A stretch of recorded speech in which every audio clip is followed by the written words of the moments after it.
Johan, ça y est, on est en ligne, on est au bord de l'Oise. Qu'est-ce que tu es en train de faire là? La dépollution. La dépollution. Oh là là, qu'est-ce que tu nous as repêché? Ça, c'est une vieille roue. Ah ouais, c'est bien ça. De vélo, de moto, je sais pas. Moto plutôt. Ouais, ça a l'air bien solide.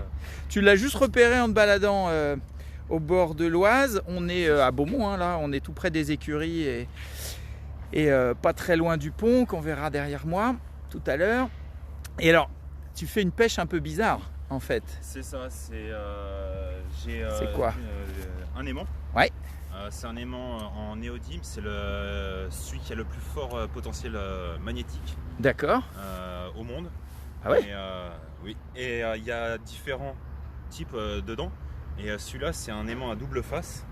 Et chaque face peut aimanter jusqu'à 440 kg.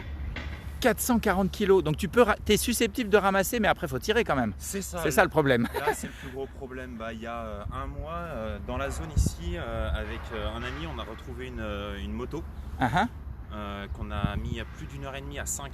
À 5 Ah ouais. À la sortir. T'as appelé des copains quoi. Pourtant. J'étais avec un ami, j'ai appelé un autre. Ouais. Il y a deux pêcheurs qui sont venus nous aider et ils étaient quand même bien baraqués.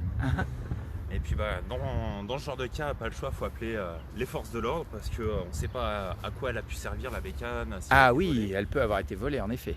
Alors hop, donc là c'est la pêche à l'aimant. Donc il y a bien un aimant, il y a bien de la pêche, mais c'est pas des poissons. Voilà, c'est pour retirer tout matériau ferrailleux et tout ça qu'on peut. Et on retrouve vraiment n'importe quoi. Je connais quelques personnes qui ont fait de l'armement. De l'armement, qui ont trouvé des armes. Des bombes? Non, fusils et tout ça. Fusils de la Deuxième Guerre mondiale Entre autres, mais aussi des plus récents. Il y a un an, sur le ponton côté Persan, juste en face du Leclerc, un ami avait fait un Scorpion. Donc c'est un fusil automatique russe, je crois. Ah ouais.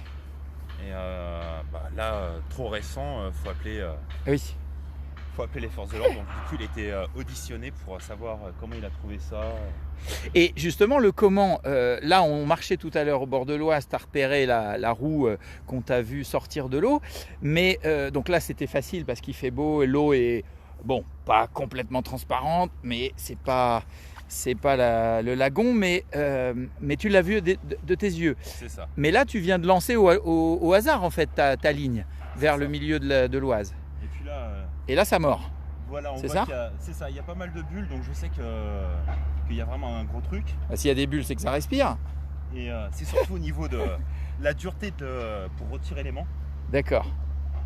Je sais pas si... T'es déjà resté coincé, du coup, quand le truc est trop lourd. Eh oui. Puis là, il y a deux solutions. C'est soit on n'a vraiment pas de bol et faut aller à l'eau. Voilà. Et c'est ça? Typiquement, c'est ça qui résistait à ce point-là? Non, il y a autre chose. Il y a autre chose. Ah, donc on va creuser. C'est ça, je vais relancer à peu près dans la même zone pour essayer de la voir. Mais... Et d'où ça t'est venu cette drôle de passion quand même? T'étais pêcheur déjà au poisson ou... J'en ai fait un peu étant jeune, mais ça m'a pas plus passionné que ça. Ouais. Et par la suite, je suis tombé sur une ou deux vidéos où on voyait ça et je me suis lancé. D'accord. J'ai d'abord commencé à Noisy. Et à Noisy, j'ai fait des choses plus ou moins insolites. Ouais, du genre un volet tout en métal. Ouais. Une tour d'ordinateur. Un extincteur. Oh là là. Pas mal de matériel de pêche, mais en soi, ça, c'est normal. Oui. Mais surtout 2 coffres forts. 2 coffres forts. Qui étaient percés les deux. Bien dommage. Évidemment. Sinon, faut appeler les forces de l'ordre quoi qu'il arrive. Oui, théoriquement. Bien sûr. Mais d'accord. Faut éviter de trop se montrer quand on vient de trouver un truc comme ça en mode. Eh oui, il y a peut-être des empreintes. C'est comme sur le fusil Scorpion dont tu parlais tout à l'heure. Il peut y avoir des empreintes. Alors, on imagine que dans l'eau, et c'est pour ça qu'ils ont été jetés. Alors là, on a une péniche qui passe au large. Tu as aucun risque que ton aimant soit happé par un bateau? J'ai pas une corde assez longue. Non. D'accord, t'envoies sur le premier tiers, quoi. C'est une corde de 20 mètres, donc j'ai vraiment une bonne distance pour bosser. D'accord. Pas assez pour aller Et qu'est-ce que tu fais de tous les déchets du coup métalliques que tu ramasses?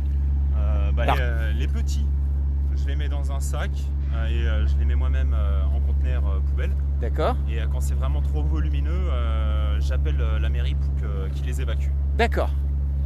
Quand ils veulent bien venir. Quand ils veulent bien venir, d'accord. Tu leur dis à la mairie où tu as trouvé tout ça? Je leur dis que j'ai fait de la pêche à l'aimant et qu'il y avait des objets bien trop encombrants et trop lourds pour que je puisse les jeter de moi-même. Et je leur demande s'ils peuvent venir les récupérer, chose qu'ils sont censés faire. Ah ouais.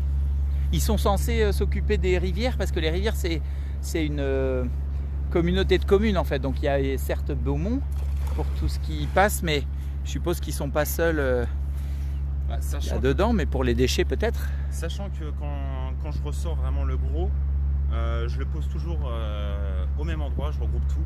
D'accord. Mais je me suis déjà vu de partir de un peu plus loin et d'aller jusqu'au pont en tirant ah ouais. Un vélo notamment complètement foutu, rouillé et tout ça. Bien sûr. D'accord. Bon là c'est presque bucolique comme pêche, ça ressemble un petit peu à la pêche au poisson. On est au bord de l'Oise, alors ça pourrait être mieux mis en valeur, mieux aménagé, mais il fait beau et tu pêches tranquillou. C'est ça. Puis, c'est un peu une chasse au trésor plutôt, non? Parce que c'est beaucoup assimilé ça à de la détection. Ouais. Parce qu'on sait vraiment pas sur quoi on peut tomber, mais la grosse différence c'est que au moins on peut retirer vraiment des choses qui sont plus dures à dissimuler que dans le sol. Parce que comme je le disais, la moto, pour enterrer ça, faut en pouvoir. Par contre ce ne sont que des déchets. C'est ça. Alors que dans le sol ça peut être des choses que les gens ont perdues. Voilà. Bon, ça peut arriver aussi on se balade au bord, on fait tomber quelque chose. Oui c'est vrai. C'est vrai. On a trouvé un ballon à la brocante de l'Oise qui flottait. Mais celui-là il est plus facile à repérer. Ah oui c'est sûr. Alors Trior ou la mairie de Beaumont devrait te rémunérer en fait parce que tu fais un boulot d'utilité publique. Mais je ne veux pas être payé pour ça parce que c'est une passion. Est-ce qu'au moins on te félicite ou on te remercie? Il y a souvent des gens qui s'arrêtent pour discuter avec moi, pour savoir ce que je fais et tout ça. Et il y en a plein qui me disent merci ou qui me remercient de la part de la nature. Ouais, bah oui. Et moi je leur dis c'est juste une passion et c'est scandaleux qu'on voit tout ce qui a été jeté. Et, alors là ça mord encore, j'ai l'impression. Je t'interromps, pardon, mais comme tu sais. Il y a une barre en métal que j'ai du mal à ramener. Ouais. C'est une corde de quoi? De grimpe? D'escalade? Canyoning. Canyoning? Oui, c'est le même genre, je suppose. L'avantage des cordes de canyoning, c'est qu'elles sont un peu plus rêches. Ouais. Et elles résistent mieux à l'eau. À l'eau, ouais, logique. Ok, alors oui, je disais donc, ok, les gens te remercient de temps en temps, mais je me suis laissé dire que cette pêche à l'aimant, elle ne bénéficiait pas des mêmes autorisations que les pêches aux petits poissons. Non, pas du tout. Bonjour. Justement, c'est ça le problème, c'est qu'on peut tomber souvent sur façon de parler, du matériel militaire dangereux comme des explosifs, donc grenades, obus et tout ça. Des choses de la Deuxième Guerre mondiale là. C'est ça. Ouais. Et, mais c'est vraiment rare. Je suis plusieurs groupes de pêche à l'aimant. Et sur tous ceux que je connais, il y en a un seul qui a remonté un obus. Ah oui, d'accord. Et tu fais ça depuis combien d'années? Enfin, tu t'intéresses à ça depuis combien d'années? Je m'y intéresse depuis à peu près 3-4 ans. Oui. Et ça fait seulement 2 ans que je me suis lancé dans l'aventure. D'accord. Parce que mine de rien, le matériel a relativement un coût. Oui, l'aimant par exemple, ça coûte combien? Celui que je possède, c'est l'aimant seul, c'est 120 €. 120 €. Sur le site La Maison de la Détection. D'accord. La Maison de la Détection. C'est ça, il est situé à Paris. Ouais. Oula, ça mord encore là. Et je recommande. C'est un cachalot, c'est une. Là, c'est du lourd. Alors, est-ce que ça va être un coffre-fort? Comment tu fais pour pas tomber à l'eau? J'utilise le poids pour aller en arrière. Ouais. Et c'est l'aimant, la corde plus la boîte de rangement. Ouais, que je filme là. Ouais. Je me suis fait un petit plaisir, j'en ai pour 170 € quand même. D'accord, au total. C'est ça. Ouais. Ben, on devrait te les rembourser parce que encore une fois, c'est de l'intérêt général. Alors du coup, on disait que c'était pas légal parce que il y a le danger de tomber sur une bombe. Mais en même temps des bombes, et heureusement, il n'y en a plus beaucoup. C'est ça, il y a encore moins des actifs. Il y a celles qui peuvent être le plus souvent, entre guillemets, actifs. Ça va être les obus chimiques. Ouais. Qui eux par contre sont vraiment dangereux. C'est pour ça qu'avant de sortir ma prise de l'eau, je regarde si j'ai quelque chose. Et si j'ai quelque chose, ce que c'est. Comment tu le sais ce que tu as? Parce que quand tu as réussi à le ramener jusqu'à tout près, tu peux peut-être espérer voir. Mais là, par exemple, je te vois tirer et je vois absolument pas ce que tu tires. Toi, tu sais pas le détecter. Non. Donc là, potentiellement, ça peut être une bombe. C'est pour ça que j'attends d'être au bord de l'eau. Bon, je vais me reculer alors au cas où. Hein. Mais alors, des bombes, tu disais qu'il n'y en avait pas beaucoup. On est quand même, combien c'était en 1945, 80 ans, un tout petit peu moins, de la fin de la Deuxième Guerre mondiale. Il n'y a pas eu, logiquement, d'autres bombes qui sont tombées depuis. Non, ou alors ça nous a échappé. Et du coup, en effet, la probabilité pour en trouver encore et pour qu'elle soit encore opérationnelle est infime. Et j'ajouterais même que si tu en trouves, tu rends un service en fait. Et du coup, on devrait encore là aussi te remercier et peut-être même t'encourager et peut-être inventer une certification pour les pêcheurs à l'aimant afin qu'ils évitent en effet les accidents, mais qu'ils aident les autorités à nettoyer un peu les fleuves et à récupérer ce qui pourrait être dangereux dedans. C'est ça, moi je suis quand même relativement pour qu'il y ait un permis de pêche à l'aimant. Ouais. Un permis qualificatif. Mais qu'on n'ait pas besoin de, comme les pêcheurs, le repasser tous les ans, le repayer tous les ans. Parce qu'une fois qu'on sait les gestes à faire, ça craint pas vraiment. Bien sûr.